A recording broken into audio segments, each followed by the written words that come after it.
तो शुरू करेंगे आज का session. Wish you all a very good afternoon. एक ही टॉपिक, छोटा सा टॉपिक, लेकिन इंपॉर्टेंट, टाइम कंज्यूमिंग रहेगा, थोड़ा इंपॉर्टेंट रहेगा। फिर नेक्स्ट सेशन से न्यू चैप्टर। हिस्टेरेसिस क्या बोलता है? हिस्टेरेसिस, हिस्टेरेसिस मतलब क्या? हिस्टेरेसिस क्या होता है ये हम बाद में पढ़ेंगे, पहले कुछ इंपॉर्टेंट पॉइंटर्स देख लेते हैं उसके। क्या बोलता है? A specimen of ferromagnetic material is placed in a magnetising field whose strength and direction can be changed. Okay, देखो यार, ये पॉइंट को मैं यही समझाता हूं। There is a magnetising field. Magnetising field क्या होता है बच्चों? H। यस, और इसके अंदर हमने रख दिया एक ferromagnetic substance. See, a specimen of ferromagnetic material, हाँ, is placed in a magnetising field जिसका स्ट्रेंथ और डायरेक्शन दोनों चेंज कर सकते हैं। बच्चों ये H है, यस, यहां पर कुछ मैग्नेट रहेगा, यहां पर एक मैग्नेट रहेगा, तो ऐसे मैग्नेटाइजिंग फील्ड बन गई फॉर एग्जांपल, या मैग्नेटाइजिंग फील्ड बन गई। क्या मैं इसका स्ट्रेंथ चेंज कर सकता हूं? हाँ, ये पावरफुल मैग्नेट्स आप ले लो, स्ट्रेंथ चेंज हो जाएगा। क्या मैं इसका डायरेक्शन चेंज कर सकता हूं? हाँ। कैसे? इधर नॉर्थ इधर साउथ कर दो तो फील्ड हमारी कुछ ऐसे हो जाएगी, magnetising field.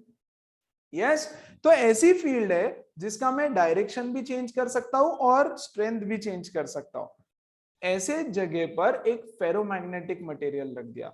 Hysteresis concept is applicable only for ferromagnetic substances. फेरो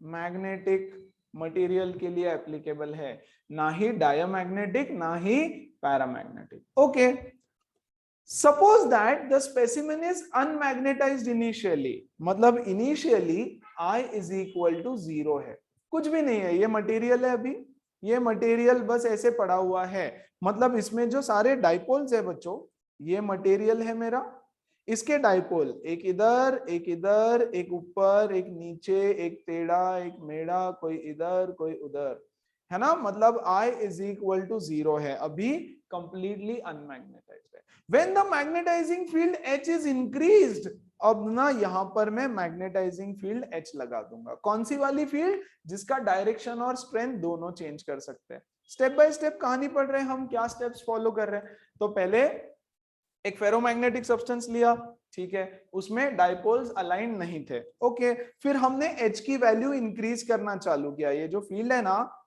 इसकी वैल्यू बढ़ाना चालू किया। जैसे ही हमने फील्ड बढ़ाई बच्चों, क्या होने लग गया? ये डाइपोल्स ऐसे अलाइन हो जाएंगे, है ना, इंक्रीज होती जाएगी, I की वैल्यू इंक्रीज होती जाएगी, I की वैल्यू। अच्छा, क्या किया हमने? H इंक्रीज किया। What did we do? On increasing the value of H, बच्चों I की वैल्यू इंक्रीज होगी। हाँ, यस, देखो, when the magnetizing field H is increased, the intensity of magnetization I of the material of the specimen also increases। ठीक है, अब मैं क्या करता हूं ना, इसके बाद H को और इंक्रीज करता हूं, और इंक्रीज और इंक्रीज और इंक्रीज, तो क्या होगा? I भी और इंक्रीज और इंक्रीज और इंक्रीज और इंक्रीज। Very good. अब ना मैं H को और इंक्रीज कर देता हूं, 1 2 3 4 5 6 एरो लगा दिए। यार, क्या I और इंक्रीज हो सकता है? नहीं हो सकता। एक पॉइंट आएगा जब I इंक्रीज होना बंद हो जाएगा। क्यों? क्योंकि मान लो इसमें कुछ x नंबर ऑफ डाइपोल्स है। ये कितने हैं? 1 2 3 4 5 6 7, 7 डाइपोल्स है। 7, वैसे 7 नहीं है, 7 लाख होंगे, 7 करोड़ होंगे, 7 मिलियन, 7 बिलियन, कुछ भी हो सकता है ना। यस, 7 ट्रिलियन, बट एक फिक्स नंबर ऑफ डाइपोल्स है उसमें। एक टाइम आएगा कि सारे के सारे डाइपोल्स अलाइन हो जाएंगे, यस, और I अपनी मैक्सिमम वैल्यू पे पहुंच जाएगा। I will reach saturation, है ना। अरे मैग्नेटाइजेशन इससे ज्यादा नहीं बढ़ सकता भाई। यस, एक बार सारे डाइपोल अलाइन हो गए तो खत्म है ना। एक बार टीचर क्लास में आया, यस, सारे बच्चों का ध्यान टीचर के पास है, सारे बच्चे टीचर के पास देख रहे हैं, फिर भी टीचर चिल्लाएगा यहां देखो यहां देखो। अबे तो इधर ही तो देख रहे, अभी क्या दीवारों को बोलेगा? समझ में आ रहा है? तो सब इधर देख रहे हैं, अब उससे ज्यादा क्या देखे भाई सामने, है ना? समझ में आया? तो जितना पावर था मैग्नेटाइजेशन का उतना कंप्लीट मैग्नेटाइजेशन हो चुका, राइट? तो ये अपनी मैक्सिमम वैल्यू पे पहुंच चुका है ना, मैक्सिमम मैग्नेटाइजेशन हो चुका। अब हम क्या करेंगे, इस मैग्नेट को यूज कर लो। अब ये मैग्नेट बन गया ना यार, ये जो फेरोमैग्नेटिक सब्सटेंस था मैग्नेट बन गया। ओके, तो मुझे आपको जादू दिखाना था, मैं एक फेरोमैग्नेटिक सब्सटेंस लेके आया, मैंने मैग्नेटाइजिंग फील्ड लगा दिया, है ना, और ऊपर में कुछ तो सब्सटेंस लगा दिया, मान लो ऐसे, ये एक फेरोमैग्नेटिक सब्सटेंस है। वेरी गुड, ठीक है। यहाँ पे कुछ आयरन नेल्स है, यहाँ पे कुछ आयरन नेल्स पड़े हुए हैं, ये आयरन के पीसेस पड़े हुए हैं। ओके, शुरू में कुछ नहीं हो रहा है, फिर मैंने बोला जादू शुरू करते हैं, मैंने इसको मैग्नेटाइज करना चालू किया, मैंने इसको मैग्नेटाइज करना चालू किया। तो जैसे ही चालू किया, ये आयरन इधर चिपक जाएगा, ये चिपकेगा, ये चिपकेगा, ये चिपकेगा, इसकी पावर बढ़ाते जा रहा हूं, बढ़ाते जा रहा हूं, बढ़ाते जा रहा हूं, बढ़ाते जा रहा हूं, ये आयरन चिपक जाएगा, सब चिपक जाएंगे। अरे मैग्नेटाइज हो गया ना, वो मैग्नेट बन गया भैया, राइट? तो सब चिपक गया, खेल खत्म, जादू खत्म हो गई। अब मैं चाहता हूं कि ये आयरन के जो पीसेस है ये मैं दोबारा हटा के रख दूं, दोबारा हटा करके रख देते हैं। यस, कल जादू दिखाना रहेगा ना फिर से, तो सेपरेट सेपरेट करके अच्छे से रख दो। Very good. अब मैंने क्या किया, अब सेपरेट करना है, तो मैग्नेटाइज हो चुका है, उसको डीमैग्नेटाइज करना है। तो जब मुझे डीमैग्नेटाइज करना होगा, मैं ये एक्सटर्नल फील्ड को हटाते जाऊंगा, थोड़ा थोड़ा थोड़ा थोड़ा थोड़ा थोड़ा। एक्सटर्नल फील्ड को बच्चों कम करूंगा तो क्या होगा, ये H की वैल्यू को कम किया, कम किया, कम किया, तो I की वैल्यू कम होगी, कम होगी, कम होगी। H की वैल्यू को और कम करो, और कम करो, I की वैल्यू भी और कम होगी, और कम होगी, और कम होगी। Very good. ऐसे करते करते H की वैल्यू 0 हो जाएगी, बट I की वैल्यू 0 नहीं होगी। यस, H की वैल्यू 0 हो जाएगी, बट I की वैल्यू 0 नहीं होगी। मतलब क्या, मतलब ऐसे देखो, प्लीज ध्यान दो, ये है ढेर सारे बच्चे क्लास के, वेरी गुड, है ना, सब इधर उधर देख रहे हैं, किसी को कुछ पता नहीं, किसी के लाइफ में कोई गोल नहीं, कोई पाथ नहीं, कुछ नहीं, वो बोलते हैं सर आप बताओ, हम फॉलो करेंगे। तो इधर सर आया, मास्टर ने बोला बेटा ये करने का, दिन में 3 घंटे करके पढ़ने का। मास्टर ने 1 दिन, 2 दिन, 10 दिन, 20 दिन प्लान बना के दिया, बार बार प्लान बना के दे रहा है। यस, फिर मास्टर बोला बस अब शायद तुमको आदत लग गई होगी, अब शायद तुम लोग अपना रास्ता खुद बनाओगे। तो मास्टर ने बोला अब थोड़े दिन यार मैं और भी काम कर लेता हूं ना, कितने दिन टाइम टेबल बना के भेजूंगा। तो क्या हुआ, जैसे ही मास्टर यहां से गया, ये बच्चा कट लिया, है ना, ये अपने रास्ते, खाने का, पीने का, मजे करने का, सोने का, है ना, ये भी कट लिया। बाजू वाला था, ये अपने रास्ते इधर कुछ कर रहा है कोपचे में, है ना, ये भी कट लिया। यस, ये भी कट लिया, करेक्ट। तो क्या किया, ये फील्ड को कम किया, जैसे जैसे फील्ड कम किया, कुछ मैग्नेटिक डाइपोल्स जो थे वो वापस से अलाइनमेंट उन्होंने अपनी छोड़ दी, ये भी कट गया, ये भी कट गया, कहीं और इधर आ गए वो लोग खेलने कूदने, खत्म। ठीक है, बचे सिर्फ ये बोलते हैं कि नहीं भाई हम मैग्नेटाइज हो चुके, हम मोटिवेट हो चुके, लाइफ मेरी है, मुझे कुछ करना है, कब तक कोई आके भाषण झाड़ेगा, तो हम तो भैया अपने रास्ते को नहीं छोड़ेंगे। यस, I 0 नहीं होता, कुछ डाइपोल्स रहेंगे जो मैग्नेटाइज्ड ही रहेंगे, even if the external magnetic field is removed. जो एक्सटर्नल मैग्नेटिक फील्ड जिसने उसको मैग्नेटाइज किया, वो रिमूव करने के बाद भी कुछ डाइपोल्स मैग्नेटाइज्ड ही रहते हैं। वही तो फेरोमैग्नेटिक की खासियत है। It is the property of ferromagnetic substance कि भैया एक बार आप मैग्नेटाइजिंग फील्ड हटा दो तो भी हम मैग्नेटाइज रहेंगे। कुछ डाइपोल्स रहते, कुछ नहीं रहते, राइट। इसीलिए आई की वैल्यू 0 नहीं होती। क्या सब लोगों को जो समझा रहा हूं वो समझ में आया? एवरीबॉडी? Yes yes. सर। तो यहां से कुछ यस थ्योरेटिकल सर। पॉइंट्स पढ़ लेते हैं हम लोग। It is found that when the magnetising field is made 0 H, when H is made 0, the intensity of magnetization does not become 0. I does not become 0 and has some finite value. It becomes 0, yes, only when magnetizing field is increased in the reverse direction.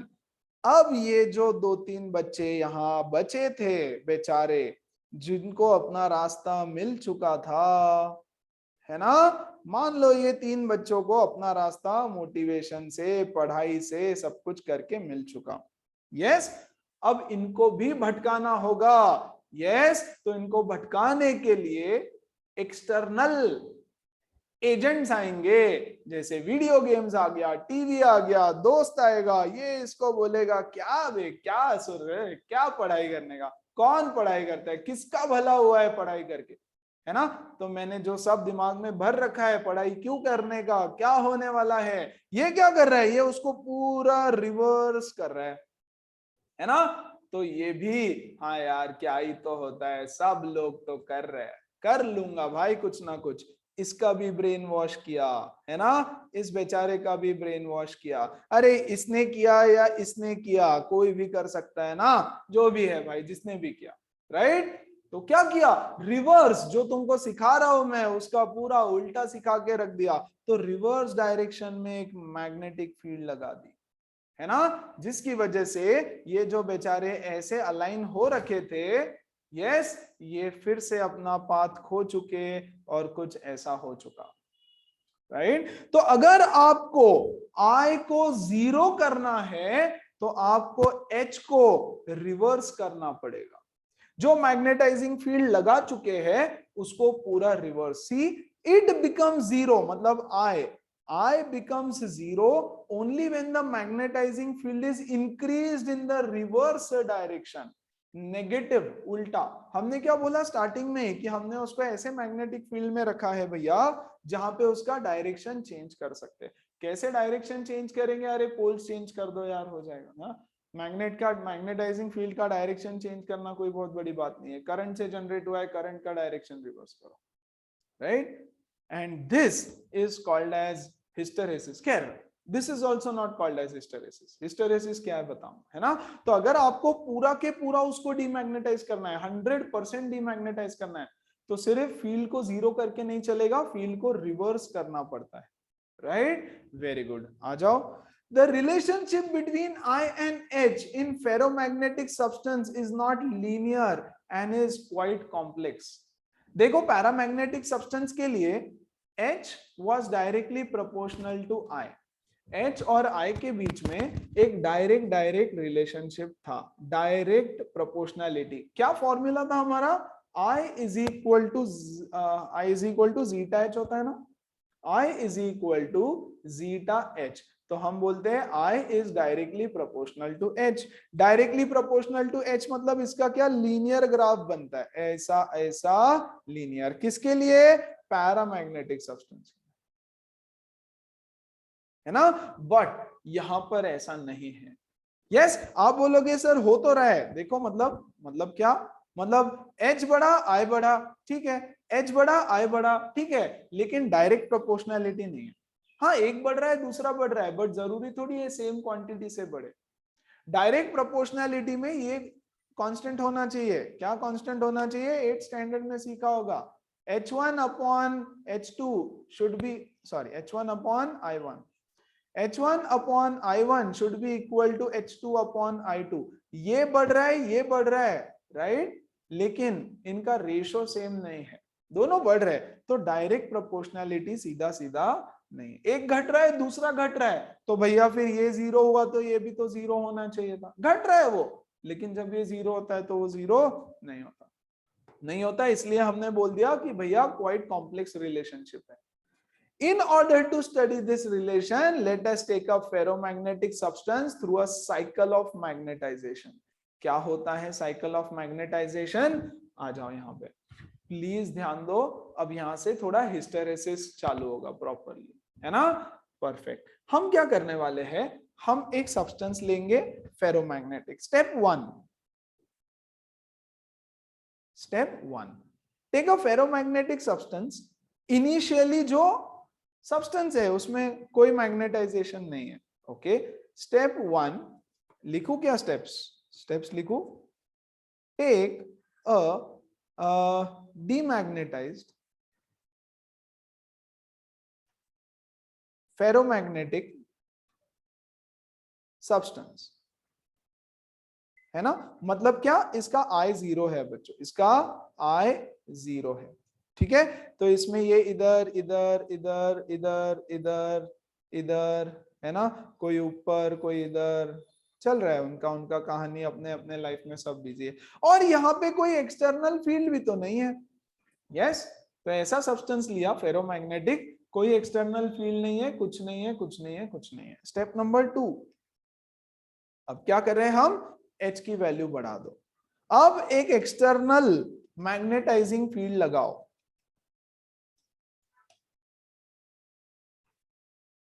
External magnetising field H को increase करो। Guys, जैसे जैसे H increase होगा, ये जो substance है ना, इसमें जो डाइपोल्स है वो मैग्नेटाइजिंग फील्ड के अलोंग अलाइन करना चालू कर देंगे। सब हुए नहीं, बढ़ रहा है, I का वैल्यू बढ़ रहा है। ओके, फिर H को और इंक्रीज करो, और इंक्रीज करो, और इंक्रीज करो, तो I का वैल्यू भी और इंक्रीज होगा, और इंक्रीज होगा, और इंक्रीज होगा। And I will reach a saturation point. Saturation point. Very good. Yes, अब H की ऐसी वैल्यू रहेगी जब I सैचुरेट हो जाएगा।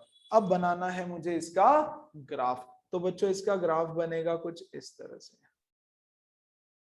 यस, इसका ग्राफ बनेगा कुछ इस तरह से। ये है H वर्सेस I, ये है H वर्सेस I, है ना? इतना ग्राफ बना। देखो, what is this? This is called as HS, the value of magnetising field at which saturation is reached. और बच्चों, ये होता है IS, the value of I for which saturation is reached. ये हो गया ग्राफ पहला। हमने इसको स्ट्रेट लाइन नहीं बनाया है, राइट? क्योंकि लीनियर रिलेशनशिप नहीं। देखो, एक बढ़ रहा है दूसरा बढ़ रहा है, फाइन। एक बढ़ रहा है दूसरा बढ़ रहा है, एक बढ़ रहा है दूसरा बढ़ रहा है, fine, but not a straight line graph, क्योंकि लीनियर रिलेशनशिप नहीं है। भैया, अब इसके आगे I बढ़ नहीं सकता। इस पॉइंट को मैं बोल देता हूं A, इसको बोल देते हैं O। तो OA ये मेरे साइकिल का पहला पार्ट है। क्या किया हमने इसके दौरान? मैग्नेटाइज किया उसको। Magnetise the material to its saturation point. Saturation point तक उसको कंप्लीटली मैग्नेटाइज किया गया। कैसे? फील्ड बढ़ाओ I बढ़ेगा, फील्ड बढ़ाओ I बढ़ेगा, है ना? ये जो A पॉइंट है, इस पॉइंट को बोलते हैं saturation point. Yes, saturation point, this is called as a saturation point. Perfect. आगे बढ़े हम लोग। किसी को कोई डाउट है तो प्लीज पूछो जरा। कम ऑन गाइस, एवरीबॉडी, किसी को कोई डाउट है? यहां तक कोई डाउट है तो मैं आगे कहानी बढ़ाता हूं। ओके, आ जाओ आगे कहानी बढ़ते हैं। ठीक है, अब हमारे पास क्या आ चुका है? अब हमारे पास इतना ग्राफ आ चुका है ना? यहां पर मुझे पॉइंट A मिल चुका, पूरा मैग्नेटाइज हो गया, हमारा मैजिक शो खत्म हो गया, सारा खेल खत्म हो गया। अब मुझे उसको करना है, मटेरियल को डीमैग्नेटाइज। डीमैग्नेटाइज करने के लिए मैं क्या कर रहा हूं? मैं कर रहा हूं स्टेप नंबर 4 ही है ना बच्चों? 2 है, 3 है, 3 है। स्टेप नंबर 3, यस, H की वैल्यू को रिड्यूस कर दो, मैग्नेटिक फील्ड कम करो। रिवर्स नहीं किया है, H की वैल्यू को कम किया है, रिवर्स नहीं किया है। H की वैल्यू को कम करो, कम करोगे तो I की वैल्यू भी कम हो जाएगी।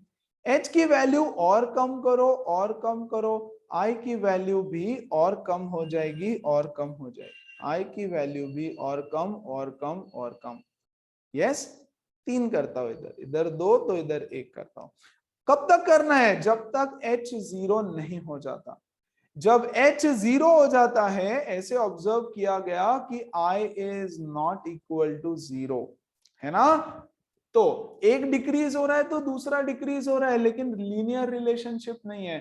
तो ग्राफ कैसा बनता है? ग्राफ बनता है बच्चों कुछ ऐसा।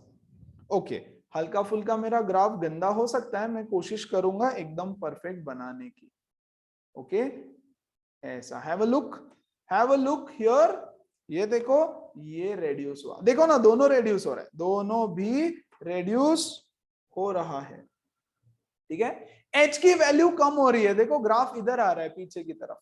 पहले क्या हो रहा था? H की वैल्यू बढ़ रही थी, आगे I की वैल्यू बढ़ रही है। अभी H की वैल्यू कम हो रही है, I की वैल्यू भी कम, H की वैल्यू कम, I की वैल्यू भी कम। इधर भी देखो, H की वैल्यू कम, I की वैल्यू भी कम। ये देखो यहां बच्चों H 0 हो गया, यहां देखो H 0 हो गया, but I is still not equal to 0। इसको मैं बोलूंगा पॉइंट B। तो पॉइंट ए से बी जो हमारा साइकिल है, ए से बी, ए से बी में हम करने की क्या कोशिश कर रहे हैं?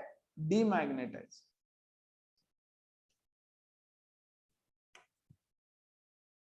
डीमैग्नेटाइज करने की कोशिश हो रही है, बट ओके गाइस, 1 सेकेंड ना, इसका साइज कैसे बंद होगा। ओके, डीमैग्नेटाइज करने की कोशिश कर रहे हैं, और इस प्रोसेस में हुआ क्या? H की वैल्यू टोटल 0 हो गई, बट I की वैल्यू अभी भी 0 नहीं हुई।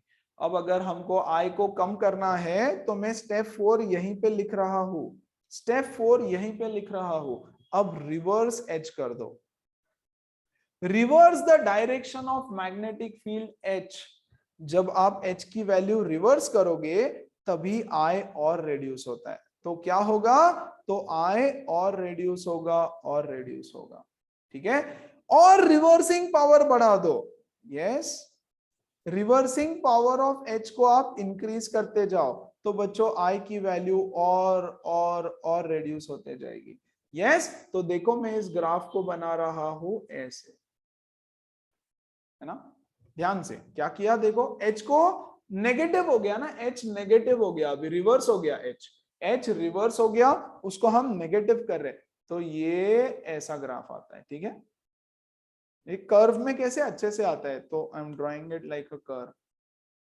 ठीक है, यहां तक का देखो आप ग्राफ, यहां तक बच्चों देखो, यहां पे H की वैल्यू जो भी है, H की वैल्यू जो भी है, यस, I 0 हो गया मेरा यहाँ पर, Y एक्सिस पे I 0 हो गया, इसको बोलते हैं HC। डोंट वरी, मैं बताऊंगा क्या है, इसको बोलते हैं HC। ठीक है, तो यहां तक B से लेकर के C तक, है ना, B से लेकर के पॉइंट को C बोल देता हूं, B से लेकर के C तक हमने रिवर्स H लगाया, और such that I becomes 0, I 0 reach हो गया, है ना। तो यहां पर कंप्लीटली डीमैग्नेटाइज हो गया, completely demagnetise at point C point पे वो कंप्लीटली डीमैग्नेटाइज हो चुका है। अब हम क्या कर रहे हैं ना, स्टेप 5 में, अच्छा स्टेप 4 तक किसी को कोई डाउट है क्या भैया? पक्का नो पक्का sir. 100%? Anybody? Yes sir. No sir. Very good. No sir. अब क्या कर रहे हैं ना, और रिवर्स डायरेक्शन में एच बढ़ाते जाओ, और रिवर्स एच और बढ़ाते जाओ, रिवर्स एच और बढ़ाओ। यस, तो आई भी बढ़ता जाएगा नेगेटिव डायरेक्शन में। ये देखो, एच को मैं और नेगेटिव, इधर इधर एच को बढ़ाते जा रहा हूं, तो आई और नीचे आते जा रहा है, आते जा रहा है, आते जा रहा है, आते जा रहा है, आते जा रहा है ना। ये ग्राफ आ जाएगा कुछ इधर तक। कब तक नेगेटिव आई बढ़ते जाएगा? H increase in reverse direction, I becomes negative and increases and reaches saturation. इधर भी आते आते यार अब ना सारे डाइपोल्स ऐसे बन जाएंगे उसके उल्टे। ये था हमारा मैग्नेटिक मटेरियल, यहाँ क्या होने वाला है, सारे डाइपोल्स उल्टे हो गए।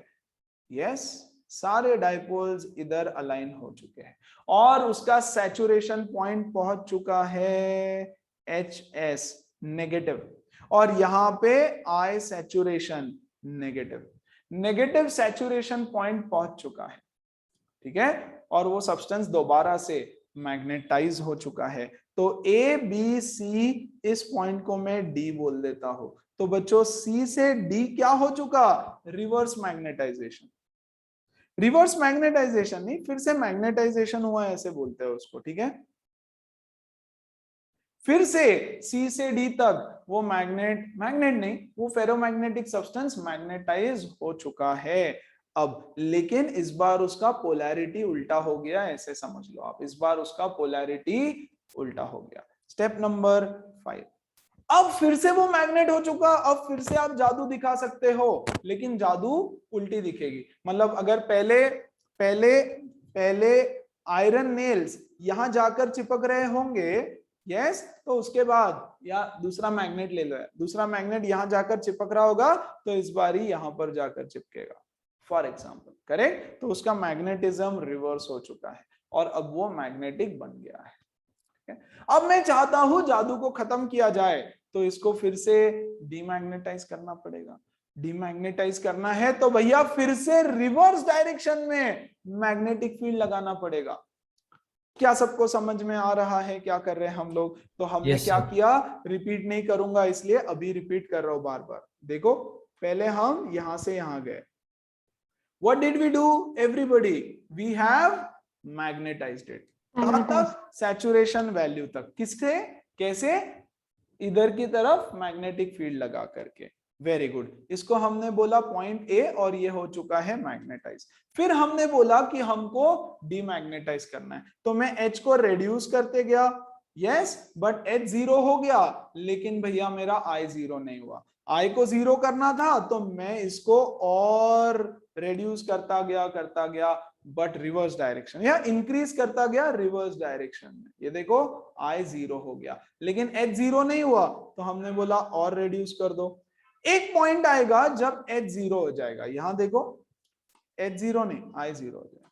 एक पॉइंट आएगा जब I जीरो हो जाएगा, ये देखो ये वो पॉइंट है जहां I जीरो हो गया, और इस पॉइंट को मैंने बोल दिया HC। HC क्या है बताऊंगा बाद में, अभी के लिए C है ना। तो इसको हमने बोला पॉइंट A B, ये C, और reverse H, reverse magnetic field increase करते जाओ, मैग्नेटाइजिंग फील्ड वो फिर से मैग्नेटाइज हो जाएगा पॉइंट D तक। अब मैं उसको दोबारा डीमैग्नेटाइज करना चाहता हूं, तो हमारा आ गया स्टेप नंबर 6। स्टेप नंबर 6, तो मुझे दोबारा रिवर्स करनी पड़ेगी मैग्नेटिक फील्ड, यस, या रिवर्स नहीं, अब जो रिवर्स H आप लगा चुके हो उसको रेड्यूस करो, रेड्यूस H को रेड्यूस करो तो I रेड्यूस हो जाएगा। वेरी गुड, H को और रेड्यूस करो तो भैया I और रेड्यूस हो जाएगा। प्लीज ध्यान दो, I और रेड्यूस हो जाएगा। H को जीरो कर दो, उल्टे से नेगेटिव से पॉजिटिव कर रहे, देखो यहां पर पहले H की वैल्यू मान लो 10 थी, यहां पर H की वैल्यू 0 है ना, ये O से A तक H की वैल्यू 0, H की वैल्यू बढ़ाते बढ़ाते हम 10 तक लेके गए, है ना। फिर मुझे यहां A से B में H की वैल्यू कम करनी है। अच्छा, I की भी वैल्यू लिखता हूं, ओके, ध्यान दो बच्चों, यहां ध्यान दो, कुछ वैल्यूज के थ्रू बताता हूं।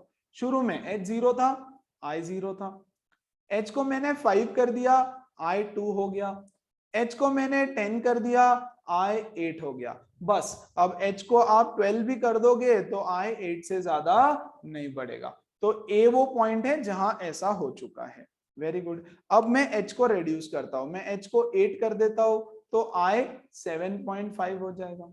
मैं H को 1 कर देता हूं तो I 5 हो जाएगा। मैं H को 0 कर देता हूं तो I 4 हो जाएगा, I 0 नहीं होगा। ठीक है, अब मुझे H को नेगेटिव बनाना पड़ेगा।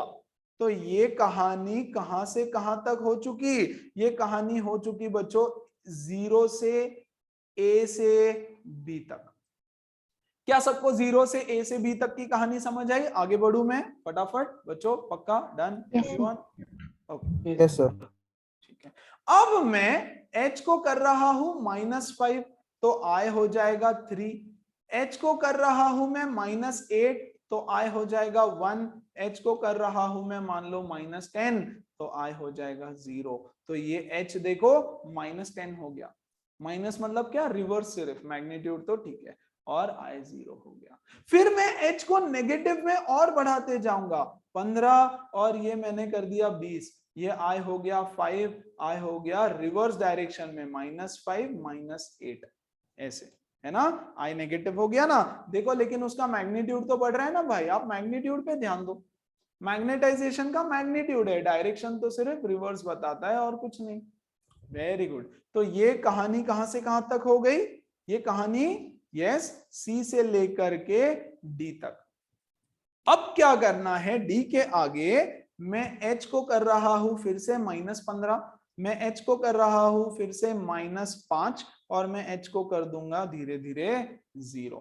तो जैसे ही मैं h को -15 कर दूंगा I हो जाएगा -6, I हो जाएगा -5 और जब h 0 होगा I हो जाएगा -4। तो बच्चों ये ऐसा देखो h 0 हो गया फिर से, हाँ, लेकिन I 0 नहीं हुआ, यहाँ पे दोबारा h 0 हो गया but I is not 0। A B C D ये E पॉइंट बोल देता हूं यहाँ पर, ठीक है। ये भी वो पॉइंट था जहां h था 0 बट I वॉज नॉट 0। ये पॉइंट को देखो, यहां पर I 0 है बट h इज नॉट 0, है ना, ऐसे।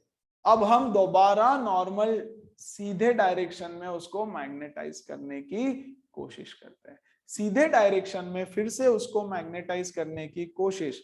तो ये रहेगा स्टेप 7। बच्चों इसको बोलते हैं मैग्नेटाइजेशन साइकिल। देखो यहां हमने क्या बोला था, okay, in order to study the relationship between H and I। क्या कर रहे हैं? H और I का कॉम्प्लेक्स रिलेशनशिप है, उसी को तो समझ रहे। Let us take a ferromagnetic substance through a cycle of magnetisation. Cycle of magnetisation मतलब पहले मैग्नेटाइज नहीं था, फिर इस डायरेक्शन में मैग्नेटाइज करवाया, फिर इसको मैग्नेटाइजेशन कम करवाया, फिर उल्टे डायरेक्शन में मैग्नेटाइज करवाया, फिर कम करवाया, यस, फिर नो मैग्नेटाइजेशन और फिर से सामने की तरफ मैग्नेटाइजेशन। ये पूरी होती है वन साइकिल ऑफ मैग्नेटाइजेशन, है ना। तो पूरी साइकिल कंप्लीट कर लेते हैं और फिर से स्टेप 7 में yes again reverse the direction of H, that is H becomes positive again, है ना। तो बच्चों H बढ़ेगा तो I भी बढ़ेगा, that's okay, है ना। ये देखो H बढ़ रहा है -20 से -15, अरे बढ़ रहा है वो 20 से 15 माइनस में, तो I भी -8 से -6 इंक्रीज हुआ। H को और इंक्रीज करो तो I भी इंक्रीज होता जाएगा। ये देखो -5 0, when H is equal to 0 I does not become 0। सारे ऑब्जर्वेशन से एक्सपेरिमेंट से प्रूव किया गया है कि यार फील्ड 0 हो गई लेकिन अभी भी वो मैग्नेट की तरह बिहेव कर रहा है ना। Very good. और last step, step number 8, yes, और बढ़ाओ H को और बढ़ाओ, ठीक है। कब तक? जब तक I 0 नहीं हो जाता। तो बच्चों बढ़ाते जाओ बढ़ाते जाओ बढ़ाते जाओ, I यहाँ पे 0 हो जाएगा, ठीक है। 1 सेकेंड, देखो ऐसा ग्राफ बनेगा ये, ओके। ये देखो यहाँ पे yes I has become 0 but H is no longer 0, yes. तो A B C D E F point दे देता हूं मैं यहां पर, ठीक है। तो यहां पर F तक दोबारा वो मैग्नेटाइज, उसको डीमैग्नेटाइजेशन हो गया। क्या हुआ? डीमैग्नेटाइजेशन हो गया। और H को बढ़ाते जाओ, H को बढ़ाते जाओ, है ना। तो क्या होगा? यस, H C रीच हो जाएगा और जहां पर I 0 हो जाएगा। और H को बढ़ाते जाओ तो H सैचुरेशन और I सैचुरेशन रीच होकर के A पॉइंट पे दोबारा वो लोग सैचुरेट हो जाएंगे। इस तरह से एक मैग्नेट को, फेरोमैग्नेट को आप मैग्नेटाइज डीमैग्नेटाइज कर सकते हो। क्या यूज है? भर भर के इसी पे एप्लीकेशन है। ये सारी चीजें आगे आने वाले चैप्टर्स में, ट्रांसफॉर्मर में, इसमें उसमें, हर डिवाइस में मैग्नेट्स ऐसे ही काम करते हैं। मैग्नेटाइज होता है, डीमैग्नेटाइज होता है, मैग्नेटाइज होता है, डीमैग्नेटाइज होता है ना। और ये जो हमारा लूप बन गया, इसको बोलते हैं हिस्टेरेसिस लूप या हिस्टेरेसिस साइकिल। ये पूरे साइकिल को बोलते हैं हिस्टेरेसिस साइकिल, है ना। अब कुछ टर्म्स को समझो। यस, ये वैल्यू जहां पर HC की जो वैल्यू दिख रही है ना, HC, इसको C क्यों लिखा है? इसको बोलते हैं coercivity, coercivity, coercivity, CORCVITY, coercivity. Okay, don't worry, मैं बताता हूं, है ना। What is this? HC यहां पर है और एक HC यहां पर है, एक HC यहां पर है, HC। What is HC? It is a value of magnetising field जहां पर I0 होता है। It is the value of magnetising field जहां पर I0 होता है ना। सो कितनी है वो? इतनी, यहां से यहां तक। This is called as coercivity, coercivity. और इधर के साइड में भी कोर्सिविटी है, ये क्या है? कोर्सिविटी है। क्या सबको कोर्सिविटी समझ में आया? है ना। कोर्सिविटी क्या बोलता है? इट इज दैट, चलो अगले पेज पर लिख के देता हूं।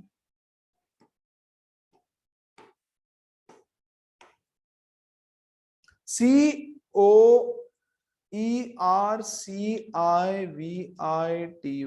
कोर्सिविटी। HC लिखा है मैंने फिगर में उसके लिए। So it is that value, it is that value of H where I becomes equal to 0, जहां पे I 0 हो जाएगा, इसको बोलते हैं कोर्सिविटी, है ना। तो कोर्सिविटी क्या है? H is equal to some value HC, but नहीं, and I equal to 0, दोनों साइड आएगी। यहां पे फटाक से ग्राफ बना देता हूं एक बार फिर से, प्लीज देखो। ये तो दिस इज HC, ये H वर्सेस I का ग्राफ है ना, दिस इज HC। ये इतना is कोर्सिविटी, that value of H for which I become 0। और एक बार इधर से भी आएगा ऐसे, यस, यहां पे that value of H for which I become 0, I equal to 0, I equal to 0, इसको बोलते हैं कोर्सिविटी। चलो, यस, क्या सबको समझ में आया? एवरीबडी, एवरीबडी, एवरीबडी ना। अब आ जाओ यहां पर एक और, रिटेंटिविटी या रेसिडुअल मैग्नेटिज्म, या residual magnetism, retentivity. What is retentivity? देखो यहां पर, when H becomes 0, I is not 0।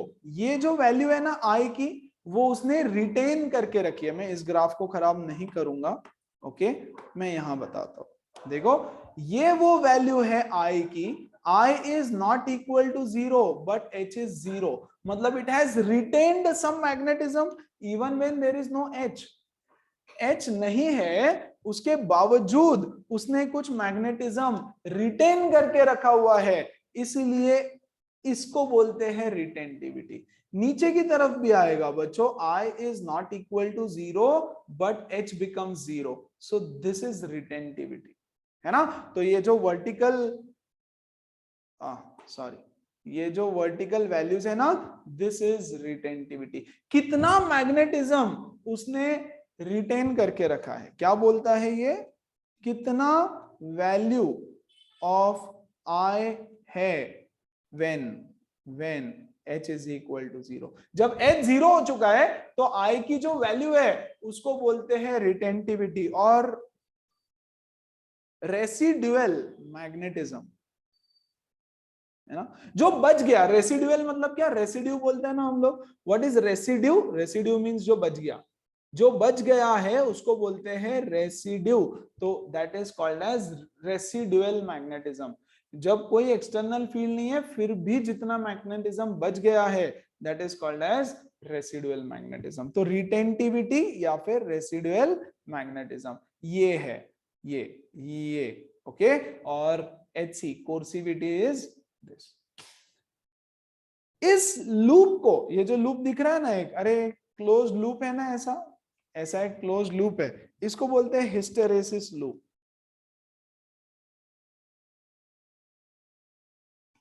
Hysteresis loop okay.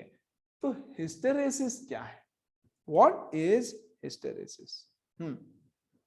The lagging behind of I is called as hysteresis. मतलब क्या? आ जाओ, कुछ वैल्यूज देखी थी हमने, प्लीज यहां ध्यान दो, है ना। देखो पहले H-5 हो गया, फिर I3 हुआ, H-8 हुआ, I1 हुआ, H-10 हुआ, I0 हुआ। अच्छा चलो इसके पिछले पेज पे जाकर के कुछ लिखू क्या वैल्यूज यहाँ पे? Difficult, no problem. यहां देखो H, प्लीज ध्यान दे देना थोड़ा सा। H इज इक्वल टू 5, तो I इज इक्वल टू 2 कुछ तो रहेगा ना, या 2 नहीं, थोड़ा सा बढ़ाते हैं उसको। H0 I0, H5 I3, H10 I8। या चल पहले H8 I5, yes, H10 I8। कौन लीड कर रहा है, कौन लैग कर रहा है? एवरीबॉडी, क्या दिख रहा है? Who is leading? H lead कर रहा है कि I लीड कर रहा है? Come on guys, who is leading in the race? H। पहले H आया, फिर देखो पहले H5 हुआ, फिर I5 हुआ बाद में, पहले H8 हुआ, फिर बाद में I8 हुआ, मतलब करंट पीछे चल रहा है। वेरी गुड, ठीक है, चलो और आगे बढ़ते हैं। इसको मैंने कर दिया फिर से 5 और इसको मैंने कर दिया फिर से 0, तो ये हो जाएगा I इज इक्वल टू 7, है ना। H इज इक्वल टू 0 तो I इज इक्वल टू 5। देखो अभी भी पहले H5 बना फिर I5 बना, है ना। तो H is leading, I is lagging. बहुत बढ़िया। फिर H हो गया -5, I हो गया 0। देखो पहले H 0 हुआ फिर I 0 हुआ, है ना। फिर H हुआ -10, I हुआ -5 फॉर एग्जाम्पल। पहले H-5 हुआ फिर I-5 हुआ। तो इस पूरे जर्नी में, पूरे साइकिल में, yes, I is lagging behind H and this phenomenon जो पैरामैग्नेटिक में नहीं है। पैरामैग्नेटिक में क्या था? पैरामैग्नेटिक में ऐसा ग्राफ था, है ना। For example H5 I5, H10 I10, H12 I12, कोई लीडिंग नहीं कोई लैगिंग नहीं, दोनों साथ में चल रहे थे क्योंकि लीनियर ग्राफ था, है ना। यहाँ पे करंट पीछे पीछे रह रहा है हमेशा, करंट नहीं सॉरी I, यस, मैग्नेटाइजेशन पीछे पीछे रह रहा है। तो the definition is this. Hysteresis word meaning lagging और डिलेड। कौन लैग या डिले कर रहा है? मैग्नेटाइजेशन लैग कर रहा है, डिले कर रहा है। किससे लैग कर रहा है? H से लैग कर रहा है। The phenomenon of lagging of intensity of magnetization I behind the magnetizing field H, yes, in ferromagnetic materials. What is hysteresis?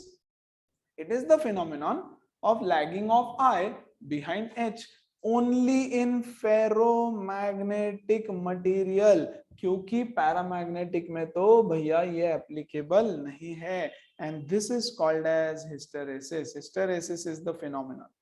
Hysteresis का definition, it is the phenomenon of so and so. I does not retrace its path when H is reversed. देखो यार, ये था हमारा graph, है ना। ये I ऐसे गया और वापस ऐसे आया क्या? रिटर्न, रिटर्न इस पाथ पे नहीं। It is not retracing its path, उसने अपना पाथ ही चेंज कर दिया भैया। गया ऐसे, इधर से रिटर्न, इधर से इधर से इधर से इधर। It is not retracing its path. And देखो क्या बोल रहे हैं, when H is reverse I does not retrace its path when h is reversed. That is, value of I is not unique for a unique h. Instead, it depends on the history of the sample. हाँ, कैसे समझाए? आ जाओ.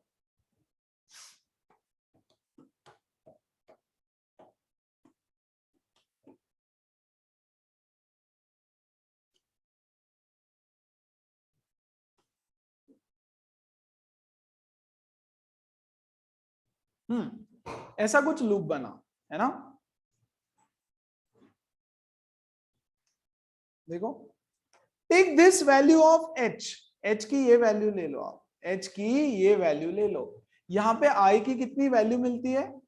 ये एक value मिलेगी i की आपको, है ना? और ये भी एक वैल्यू मिलेगी i की आपको, ये भी एक वैल्यू i की मिलेगी. इसको मैं बोल देता हूँ i1 i2, है ना? इसको मैं बोल देता हूँ बच्चों i1 i2. Yes, for every h you don't have a, वो रेड वाला ग्राफ छोड़ दो, रेड वाला छोड़ दो, दो वैल्यूज, है ना? वो रेड वाला तो स्टार्टिंग में हमने मैग्नेटाइज कर रखा था, वहां से साइकिल शुरू हुई, तो मान लेना हमारी साइकिल ए से शुरू हुई. ठीक है? यस, ठीक है. तो ये ऐसे गया, इधर इधर इधर इधर इधर और इधर.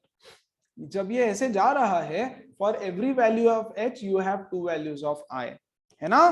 तो ये सैंपल के साइकिल पे देखो क्या बोलता है, instead it depends on the history of the sample.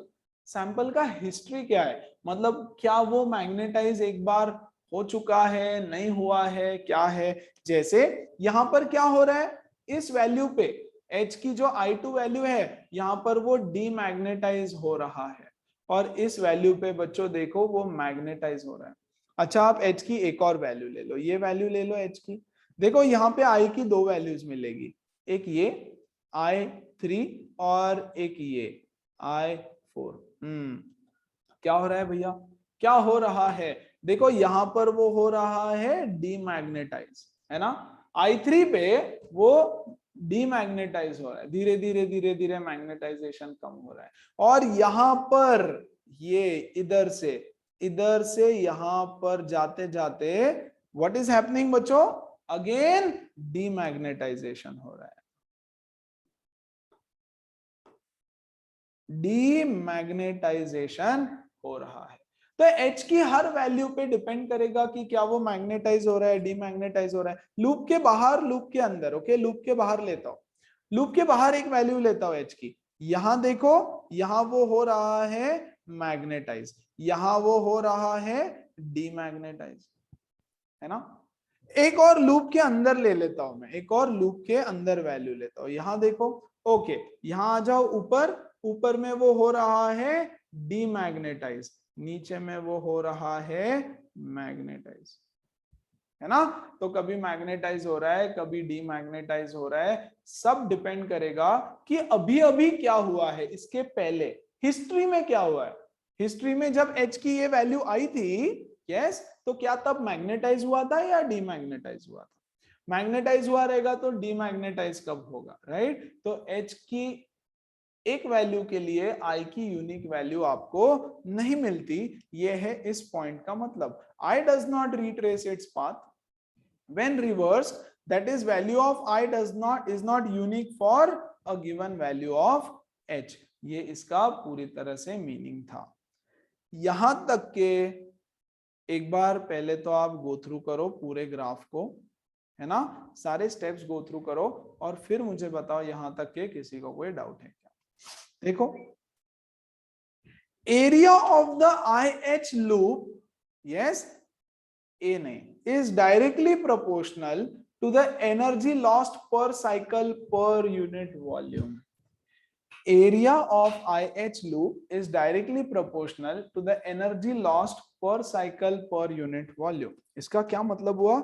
इसका मतलब ऐसा हुआ कि गाइस ये पूरे साइकिल में, ये जो जितना भी पूरा साइकिल हुआ है ना, उसमें the energy lost, the energy lost per cycle, है ना, पर सी पर साइकिल पर यूनिट वॉल्यूम, पर साइकिल पर यूनिट वॉल्यूम, अरे यार, पर साइकिल पर unit volume is equal to, directly proportional है ना, तो डायरेक्टली प्रोपोर्शनलिटी का मैं साइन हटा देता हूं और यहां पर एक कांस्टेंट ऑफ प्रोपोर्शनलिटी लगा देता हूं. Yes, mu naught into area of IH loop. Okay, अब मुझे बताओ ये जो साइकिल थी, ये जो सारा कर्व था हमारा, इसमें एनर्जी लॉस वगैरह वगैरह कहां होता है, क्यों होता है, कैसे हो गया? देखो, this is the area of loop, ये है लूप का एरिया, जितना भी लूप का एरिया रहेगा that is the area of loop, है ना. बोल रहा है कि द एरिया ऑफ लूप, जितना ज्यादा लूप का एरिया, जितना ज्यादा लूप का एरिया, उतना ज्यादा एनर्जी लॉस्ट होगा पर unit volume of the substance. एक देखो यार, ये हमारा सब्सटेंस है ना, इसके पर यूनिट वॉल्यूम से यस इतना सारा एनर्जी लॉस होता रहेगा.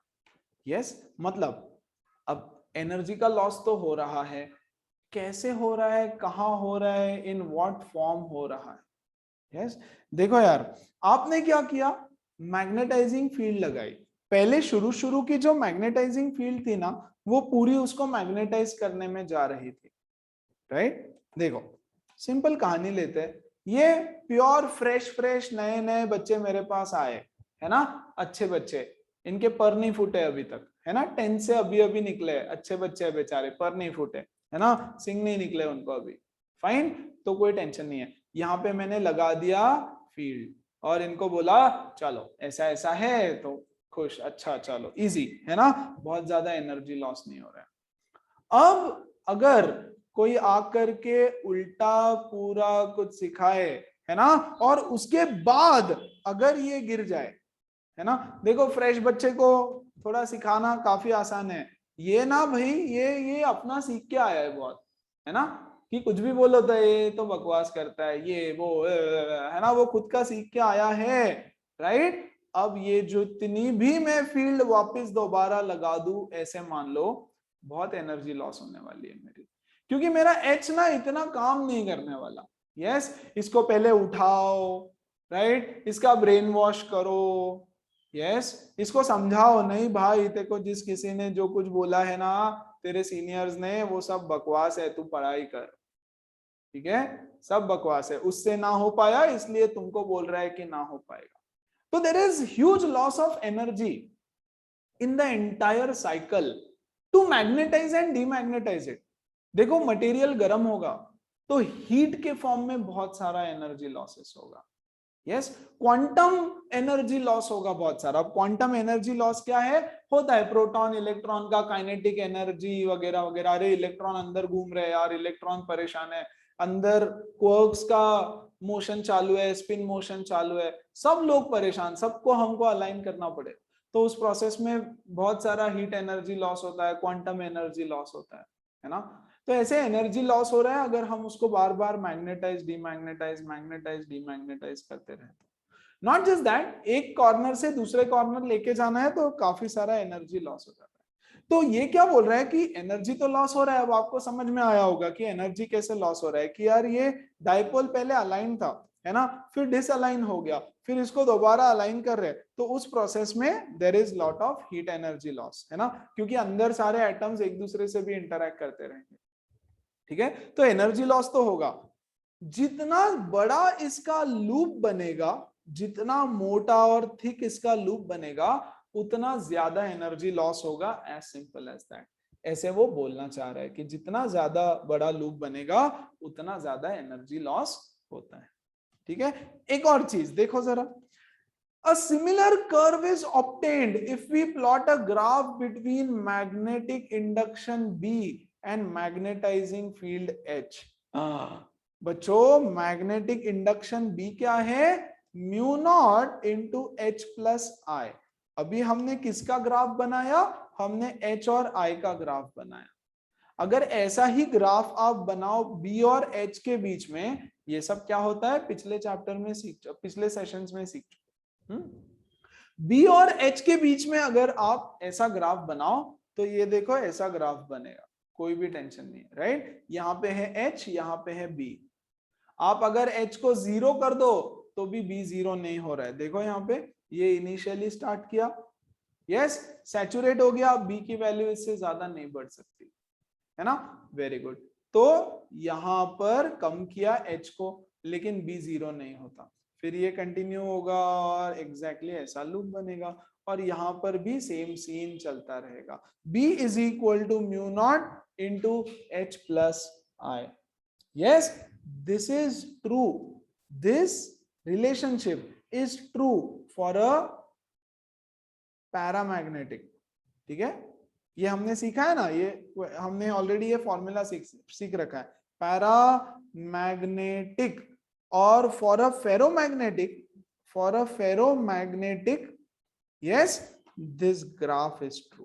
ठीक है, पैरामैग्नेटिक के लिए ये फॉर्मूला एप्लीकेबल है, फेरोमैग्नेटिक के लिए ये वाला फॉर्मूला एप्लीकेबल नहीं है। और यहां पर भी the area of the loop, energy lost पर unit volume cycle, very important. इतने बोल्ड बोल्ड में क्यों लिख के दिया, क्योंकि देखो उसमें क्या था, एनर्जी लॉस्ट पर साइकिल पर unit volume is equal to mu naught into area of I H loop, है ना। जब आई एच लूप की बारी आई तो वहां पर था डायरेक्टली प्रोपोर्शनल है, और हमने ये प्रोपोर्शनैलिटी कांस्टेंट लगा दिया। टेंशन मतलब इसका हार्डली कोई न्यूमेरिकल आएगा तो हम देखेंगे, कुछ नहीं आने वाला है। एनर्जी लॉस पर unit volume for a BH loop is equal to directly area, यहां पर म्यू नॉट नहीं है, बस ये डिफरेंस बताना है। ये तो आपके बुक्स में भी कहीं पर भी दिया नहीं रहेगा, शायद एनसीईआरटी में इसका ग्राफ दिया रहेगा, ये एग्जैक्टली कहीं वहीं से कहीं से कॉपी किया इसको, है ना। ये करेक्ट कि सेम है, सेम। सी देखो, this is called as coercivity. Coercivity मतलब क्या, कोर्सिविटी ओसी मतलब क्या कि एच 0 कर दिया, सॉरी, अगर बी को 0 करना है तो एच कितना होना चाहिए, जैसे आई को 0 करना था तो एच कितना चाहिए था, तो बी को 0 करना है तो एच कितना चाहिए। एच बी आई क्या होता है, सब प्रीवियस सेशंस में हमने सीखा, है ना। तो सेम टू सेम, सिर्फ यहाँ पर फॉर्मूला में आता है equal to mu naught into area of IH loop, directly proportional, जितना ज्यादा एरिया उतना ज्यादा, जितना ज्यादा एरिया उतना ज्यादा लॉस। तो हमने म्यू नॉट को लगा दिया as a constant of proportionality. और एनर्जी लॉस पर unit cycle area of BH loop, इसको लिख के रख देना बस अपने नोट्स में, कुछ ज्यादा काम में नहीं आना है। अब इंपॉर्टेंट है ये क्या है, hard and soft, soft and hard ferromagnetic material. क्या होता है सॉफ्ट, अभी तक तो सिर्फ फेरोमैग्नेटिक था भैया, अब आ गया हार्ड फेरोमैग्नेटिक, सॉफ्ट फेरोमैग्नेटिक। ठीक है, और ये बहुत इंपॉर्टेंट रहेगा। What do you mean by soft ferromagnetic? What do you mean by hard ferromagnetic? Diagram देखो पहले तो हार्ड और सॉफ्ट फेरोमैग्नेटिक की। इसका लूप का एरिया देखो कितना छोटा है। अच्छा, कुछ चीजें ऑब्जर्व करते हैं, है ना, फिर लिखेंगे हम लोग, फिर उसको लिखते बैठेंगे। देखो पहला तो इसका लूप का एरिया बहुत ही छोटा है ना, और इसका लूप का एरिया बहुत ही बड़ा है। ओके, मतलब इसमें लो लॉस होगा एनर्जी का, और इसमें ढेर सारा एनर्जी का लॉस होगा। ठीक है, ठीक है, वेरी गुड। दूसरा कुछ ऑब्जर्व करो, प्लीज ध्यान दो। कोर्सिविटी देखो जरा, दोनों की कोर्सिविटी देखो। इसकी कोर्सिविटी तो बहुत छोटी है ना, मतलब मैग्नेटिक फील्ड नेगेटिव डायरेक्शन में इतना सा भी लगाओ तो आई 0 हो जाएगा खटाक से, है ना। नेगेटिव डायरेक्शन में अगर मैं थोड़ा सा भी मैग्नेटिक फील्ड लगा दूं तो खटाक से आई 0 हो जाएगा। लेकिन यहां पर नेगेटिव डायरेक्शन में अगर मैं एच लगा दूं तो आई जल्दी से 0 नहीं हो रहा है, बहुत टाइम लगेगा आई को 0 होने के लिए। यस, तो इसकी जो कोर्सिविटी है वो बहुत लो है, इसकी जो कोर्सिविटी है वो बहुत ज्यादा है। कौन सा अच्छा है हम देखेंगे बाद में, है ना। अलग अलग एप्लीकेशन के लिए अलग अलग यूज करना पड़ता है।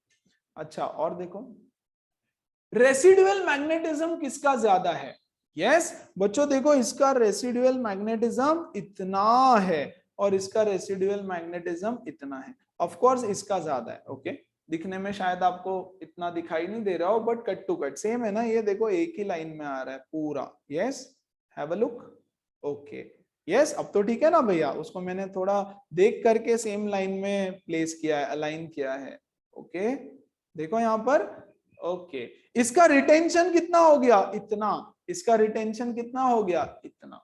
यस तो किसका रिटेंशन ज्यादा है, सॉफ्ट का रिटेंशन ज्यादा है, सॉफ्ट का रिटेंशन ज्यादा है। अच्छा चलो ये तीन प्रॉपर्टी ना मैं पहले लिख देता हूं। यस उसके बाद में उसका सिग्निफिकेंस समझेंगे। पहला तो हमने देखा कोर्सिविटी, सो इट हैज लो कोर्सिविटी, है ना, और इट हैज गॉट हाई कोर्सिविटी। ठीक है point number two, point number two, it has got high retention, high retention, and it has got low retention। अब देखो ना यार, एक तो हाई रिटेंशन, बहुत सारा आय उसने रिटेन कर रखा है, बहुत सारा मैग्नेटिज्म उसने रिटेन कर रखा है, लेकिन इतना सा भी रिवर्स फील्ड लगा दो तो सारा के सारा मैग्नेटिज्म जो रिटेन कर रखा था गया। Do you realize that? देखो एक तो ढेर सारा मैग्नेटिज्म रिटेन कर रखा है, ओके, और रिवर्स मैग्नेटिक फील्ड इतनी सी लगा के जितना सब रिटेन किया था गया। मतलब एक साल मेहनत करवाई और यस एक झटके में सारा मैग्नेटिज्म चला गया। पहले तो उसने बोला अच्छा ये मैग्नेटाइज भी जल्दी हो गया, देखो थोड़े से इसमें जल्दी से मैग्नेटाइज हुआ, सी हैव अ लुक। ये क्या हुआ, फटाक से मैग्नेटाइज हुआ, मैग्नेटाइजिंग उसका बहुत हाई था। यस फिर H को जीरो कर दिया, ये देखो H को जीरो कर दिया, H को जीरो करने पे मैग्नेटाइजेशन ज्यादा कम नहीं हुआ, थोड़ा सा कम हुआ सिर्फ, राइट, लेकिन उसको जीरो पे लाने के लिए भी ज्यादा मेहनत नहीं लगी। अगर मैग्नेटाइज जल्दी हो रहा है तो डीमैग्नेटाइज भी बहुत जल्दी हो रहा है, मैग्नेटाइज अगर जल्दी हो रहा है तो डीमैग्नेटाइज भी बहुत जल्दी हो रहा है। ये इसका प्रॉब्लम भी है और एडवांटेज भी है ना, कि यार इतना सारा रिटेंशन है और इतना सा नेगेटिव में लगा दो तो सारा के सारा रिटेंशन चला गया। अच्छा दूसरा देखो, इतना सा रिटेंशन है लेकिन उसको जीरो करने के लिए इतनी सारी कोर्सिविटी लगी। यस बहुत सारी रिवर्स में जब मैं मैग्नेटिक फील्ड लगाऊंगा तब जाकर के भैया मेरा मैग्नेटाइजेशन जीरो हुआ है। तो ये उसका एडवांटेज भी है और प्रॉब्लम भी है। आप उसको प्रॉब्लम बोल के देखो तो बैठे रहो, आप उसको एडवांटेज बोल के देखो तो आपको वो चीजें यूज करने में आसान हो जाएगा। पॉइंट नंबर थ्री, क्योंकि इसका एरिया कम है, इसका loss, energy loss is small, है ना, और क्योंकि इसका एरिया ज्यादा है इसका एनर्जी लॉस इज लार्ज। क्या सब लोगों को रिटेंशन और कोर्सिविटी का जो भी मैंने समझाया सिखाया वो समझ में आया कि यार कोर्सिविटी लो होने के बाद भी रिटेंशन, या रिटेंशन हाई होने के बाद भी कोर्सिविटी लो है, रिटेंशन लो होने के बावजूद कोर्सिविटी is very very high. Yes तो इसकी रिटेंटिविटी ज्यादा है। और बताओ क्या पॉइंट्स हो सकता है, परमिएबिलिटी के बारे में बात कर लेते हैं।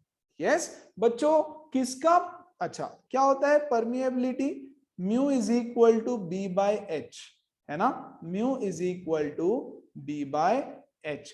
किसका परमिएबिलिटी ज्यादा होगा, come on, yes it has got high permeability, high permeability. अरे देखो ना H की वैल्यू इतनी कम है उस पे B की वैल्यू कितनी ज्यादा है, सो हाई परमिएबिलिटी, है ना। एंड ऑफ कोर्स इसमें H की वैल्यू बहुत सारी इंक्रीज करने के बाद B की वैल्यू थोड़ी बढ़ती है, B की वैल्यू कंपैरेटिवली कम ही है, so it has got low permeability, है ना। मतलब ये मटेरियल जल्दी से अपने अंदर घुसने नहीं देगा किसी को मैग्नेटाइज करने के लिए। यस क्या सबको समझ में आ रहा है? ससेप्टेबिलिटी के बारे में क्या बोल सकते हो? Yes guys, what can you say about susceptibility? क्या बोल सकते हैं हम?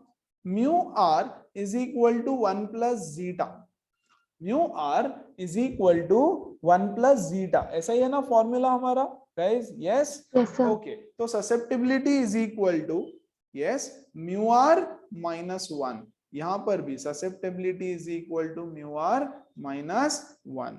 Very good. इसका म्यू आर हाई है, अरे permeability high, relative permeability high है, तो ससेप्टेबिलिटी भी हाई रहेगी, हाई ससेप्टेबिलिटी, और इसकी लो ससेप्टेबिलिटी। ठीक है, अगर ग्राफ याद है ना तो सारे पॉइंट्स आपको रटने की जरूरत नहीं है, ग्राफ याद है तो सारा सारा सारा सारा खेल इजी हो जाता है। Point number 6 and very very important, soft ferromagnetic substance जो होते हैं वो एज इलेक्ट्रोमैग्नेट यूज होते हैं।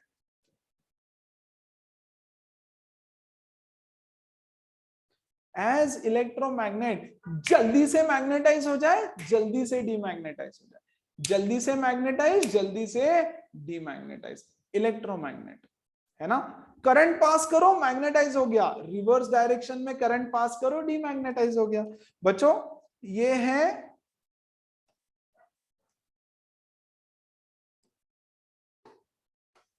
है सोलेनॉइड। सोलेनॉइड मतलब इलेक्ट्रोमैग्नेट, बचपन से पढ़ा है ना, KG2 से पढ़ा है।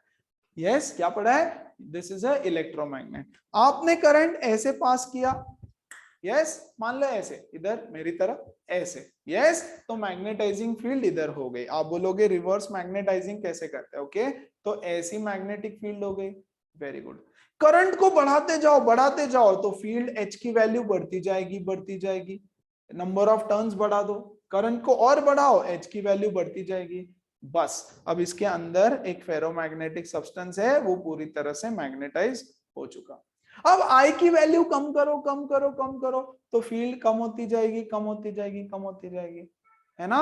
उसके बाद करंट को रिवर्स कर दो, करंट को रिवर्स कर दो, तो जैसे ही करंट रिवर्स हो जाएगा मैग्नेटिक फील्ड खचाक रिवर्स हो जाएगी। और मैग्नेटिक फील्ड रिवर्स कैसे करते हैं? ऐसे। यस, तो जल्दी से मैग्नेटाइज करवाना है हमको सोलेनॉइड को, सोलेनॉइड के तो ढेर सारे एप्लीकेशंस है। यस, और जल्दी से डीमैग्नेटाइज करवाना है उसको। तो इलेक्ट्रोमैग्नेट्स में यूज होता है। और बच्चों ये वाली चीज जल्दी से मैग्नेटाइज भी नहीं होती, जल्दी से डीमैग्नेटाइज भी नहीं होती, तो इसको परमानेंट मैग्नेट्स बनाने के लिए यूज किया जाता है। परमानेंट मैग्नेट्स बनाने के लिए इन सब्सटेंसेस को, इन मटेरियल्स को यूज किया जाता है। और आई बात की कौन से सब्सटेंसेस सॉफ्ट फेरोमैग्नेटिक है, कौन से हार्ड फेरोमैग्नेटिक है, तो कहां लिखा जाए? कहीं तो यहां लिख दूं, ऊपर ऊपर लिख देता हूं। 7th एग्जांपल्स यहां लिख रहा हूं। ओके, एग्जांपल्स ऑफ क्या बोलते हैं सॉफ्ट फेरोमैग्नेटिक। सबसे पहला इलेक्ट्रोमैग्नेट में क्या यूज करते हैं गाइस? हम सॉफ्ट आयरन यूज करते हैं, है कि नहीं? यस, बचपन से पढ़ा है हमने, तो सॉफ्ट आयरन, सॉफ्ट आयरन। और बताओ यार, और कोई है क्या? यस, यस, निकेल आयरन होता है, निकेल आयरन का एलॉय होता है। यस, बस मुझे दो ही याद है, बाकी आप अपने बुक से चेक कर लेना यार। ठीक है, वेरी गुड। अब हार्ड परमानेंट मैग्नेट्स बनाने के लिए क्या यूज किया जाता है? Any idea? Yes, steel, steel and alnico, alnico, alnico is an alloy of aluminium, nickel and cobalt का एलॉय। और बाकी कुछ एग्जांपल्स रहेंगे, आप अपने बुक में चेक कर लेना। ये तो ये क्या हो गया? इसका यूजेस हो गया, it is used to make electromagnet. और ये इसका यूजेस हो गया कि परमानेंट मैग्नेट्स बनाने के लिए काम में आते हैं। क्यों? क्योंकि इनकी ये सारी प्रॉपर्टीज होती है। बच्चों आप बोलोगे यार ठीक है, ये सब क्यों सीखा? ठीक है, अभी आपको लग रहा है क्योंकि आपके पास सब कुछ रेडी है। इलेक्ट्रोमैग्नेट आपको ले लिया, आपने काम किया, खत्म। लेकिन वो काम कैसे कर रहा है, ये सारे उसके पीछे तामझाम। यस, क्या किसी को कोई doubt? Soft and hard ferromagnetic substances में? No sir. No sir. का नो सर। इसी के साथ जेई का एक सवाल, अरे किधर गया, हाँ जेई 2018-19 कोई तो रहेगा। ओके चलो खुद से ट्राई करके बताएंगे क्या? कम ऑन डू इट, बताओ तो जरा। दो डायग्राम्स दे दिया, hysteresis loop for two magnetic materials A and B are given. These materials are used to make magnets for electric generators, transformer, core, etc.